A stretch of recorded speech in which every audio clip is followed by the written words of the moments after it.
We love this show, but some things about it just don't add up.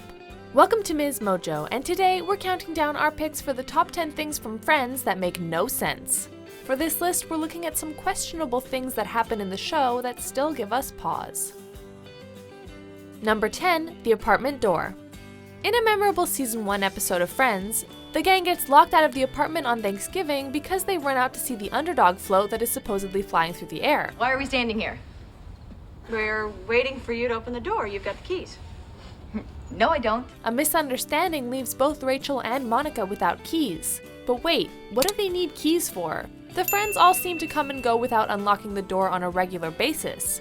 So why did it lock automatically this time?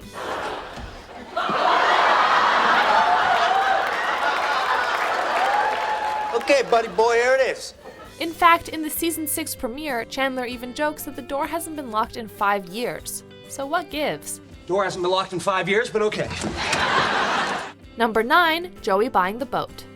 In season 6, Rachel brings Phoebe and Joey to a work charity event that involves a silent auction. The winning bid was a whopping $20,000. I won! That was my guess! Unfortunately, Joey misunderstands the concept and thinks he's supposed to guess how much the items are worth rather than actually bidding on them. He finds himself in the position of having to pay for a $20,000 yacht. At first, he tries to find a way to get the boat off his hands, but in the end purchases it anyway. Joey, you don't have $20,000. Who cares? I'll make payments, whatever it takes. I want them, Mr. Beaumont. But how does he afford it? He is perpetually broke throughout the series, and even though he's achieved some moderate success by this point, the odds of him having 20 grand kicking around seem slim. The Mr. Beaumont's here! Number 8, Emily marrying Ross. What was all that about? From what we know about Emily, she seems like a woman who is pretty smart and has her life together, and yet she makes terrible decision after terrible decision when it comes to Ross. Oh, you're not meant to see me before the wedding's bad luck. You know what? I think we've had all the bad luck we're gonna have. First, she agrees to marry him after they've only been dating for a matter of weeks. But then, when he says the wrong woman's name at the altar, and the name happens to be his ex-girlfriend's, she marries him anyway. Hi, Ross. Hi, Ross. Take the Emily. Take thee, Rachel.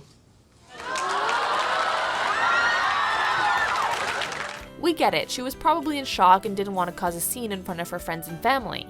But she should have gotten that thing annulled the second they got to the reception. Number 7, change of wedding venue. In season 6, Monica finds herself at a beautiful wedding venue and decides that she wants to get married there, even though she's not engaged yet. It can't hurt to put your name down. But if in 2 years you're not engaged, you just don't use it. Well, I guess there is no harm in putting my name down. She feels like it can't hurt to put her name on the waiting list since it's a mile long anyway.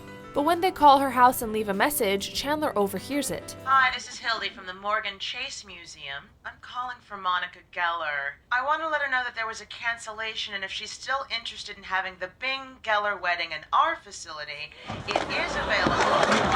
This is Chandler Bing. This is Chandler Bing. Now the audience learns that his reaction is actually an act, and that he's actually planning on proposing, which he does just a couple of episodes later. I bought groceries. I was going to make you dinner. Well, next time ask. Or at least wait for me to ask.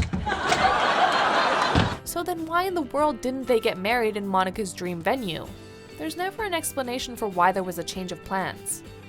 Number 6, Rachel accepting Joey's proposal. Oh, seriously, how can you watch this? Aren't you scared? Terrified.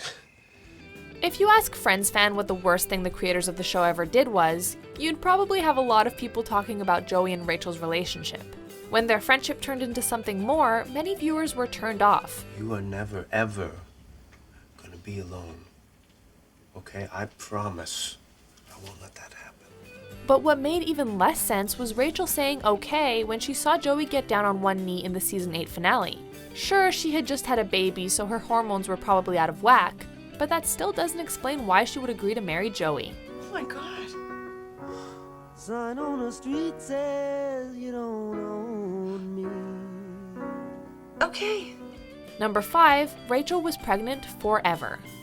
Most of you probably know that the average human pregnancy lasts 9 months. But the creators of Friends seem to have skipped that biology class because when Rachel is pregnant with Emma, her pregnancy lasts about a year. James Brolin said, Rachel's really the one who's pregnant?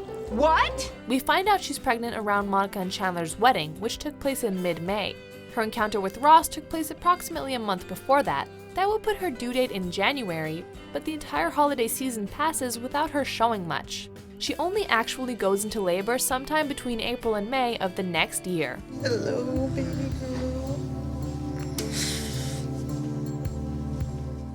Number 4, Chandler says I love you twice. Monica and Chandler memorably hide their relationship for what feels like forever. Okay, you win. I can't have sex with you.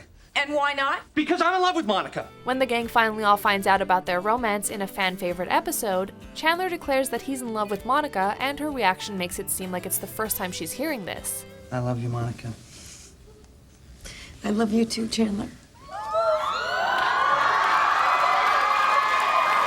But the thing is, he actually professed his love a few episodes earlier in the one with all the Thanksgivings. When Monica has the turkey on her head, he seems to inadvertently blurt it out, but she definitely hears him, even from inside the carcass. You're so great. I love you.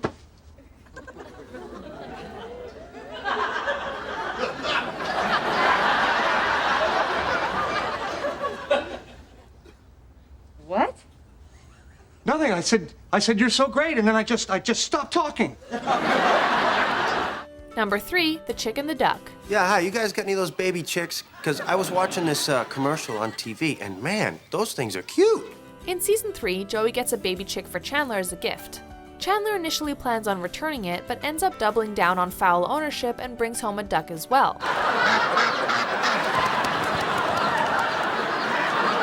Ducks are illegal to own as pets in New York. While it's legal to raise chickens, we feel like those rules don't extend to people doing it in their backyard-free apartments. Not to mention, does this building even have any rules about pets? Apparently not, because Ross came and went with his monkey all the time. We get that Chandler and Joey flout the rules, but keeping those animals cooped up like that just doesn't seem right. See, I told you they don't swim. Number 2, all the free time. After all these years, we still don't understand how this crew found time to hang out at Central Perk so much in the middle of the day. Chandler, coffee and a scone, $4.25, and Phoebe's herbal tea, $1.25. So altogether, that's $12.75. They're often there in the morning and never seem to be in a hurry to get to work. A few of the characters have reasonable explanations for their free time.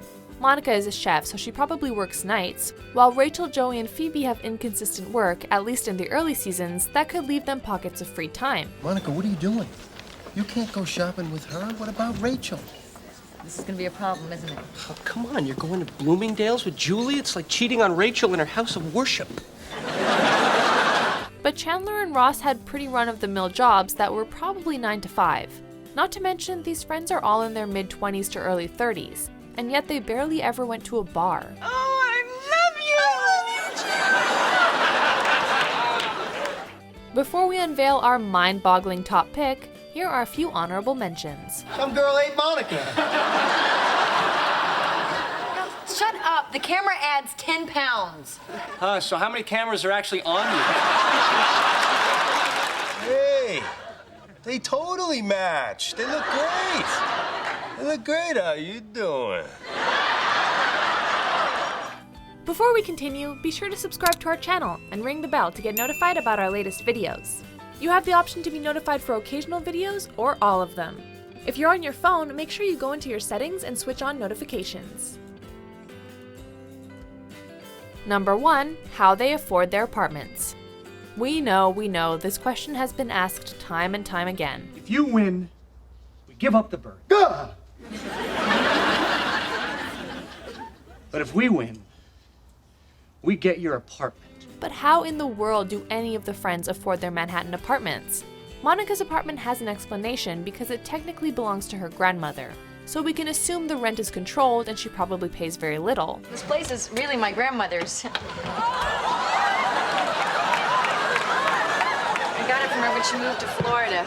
Otherwise, I could never afford a place like this. But Phoebe lives alone for much of the time on a masseuse's salary, and Ross lives by himself for nearly the entire series.